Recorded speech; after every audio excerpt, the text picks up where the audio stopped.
Vadodara crime બ્રાન્ચે એક એવા ચોર ભાઈઓની ધરપકડ કરી છે જેઓ પોતાનો વ્યવસાય શરૂ કરવા માટે ચોરીની રસ્તે ચઢ્યા હતા। છોટાઉદેપુરના બોડેલીના રહેવાસી અક્ષય અને દેવાંગ ગોપાલભાઈ રાઠવાને પોલીસે કપુરાઈ વિસ્તારમાંથી ચોરીની મુદ્દામાલ સાથે ઝડપી પાડીને બે મોટા ઘરફોડ ચોરીના ભેદ ઉકેલ્યા છે। પોલીસ પેટ્રોલિંગ દરમિયાન એક શંકાસ્પદ બ્રેઝા કારને રોકીને તપાસ કરતા તેમાંથી મોટી સંખ્યામાં એમ્પ્લીફાયર અને અન્ય સાઉન્ડ સિસ્ટમના સાધનો મળી આવ્યા હતા અને કડક પૂછપરછમાં બંને યુવકોએ કબૂલાત કરી હતી કે તેઓ પોતે ડીજે સિસ્ટમનો ધંધો શરૂ કરવા માંગતા હતા અને આ વ્યવસાય માટે જરૂરી મોંઘા સાધનો ખરીદવાને બદલે તેમણે ધનિયાવી રોડ ઉપરના ગોડાઉનોના તાળા તોડીને સાધનો એકત્રિત કરવાનું શરૂ કર્યું હતું।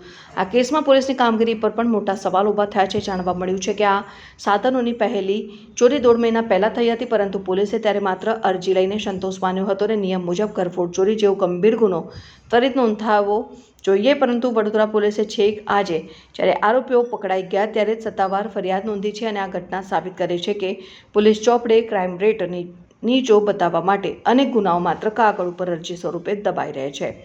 ક્રાઇમ બ્રાન્ચે તસ્કર ભાઈઓ પાસેથી 9 એમ્પ્લીફાયર, એક સાઉન્ડ લિમિટર, 8 ખંજરી અને ગુનામાં વપરાયેલી લક્ઝરી કાર મળીને કુલ ₹10.11 લાખનો મુદ્દામાલ જપ્ત કર્યો છે અને હાલ પોલીસે બંને વિરુદ્ધ કાયદેસરની કાર્યવાહી હાથ ધરી છે। ચોર તો પકડાયા, પણ શું પોલીસ પોતાની પહેલા ડિટેક્શન પછી ફરિયાદવાળી આદત બદલશે?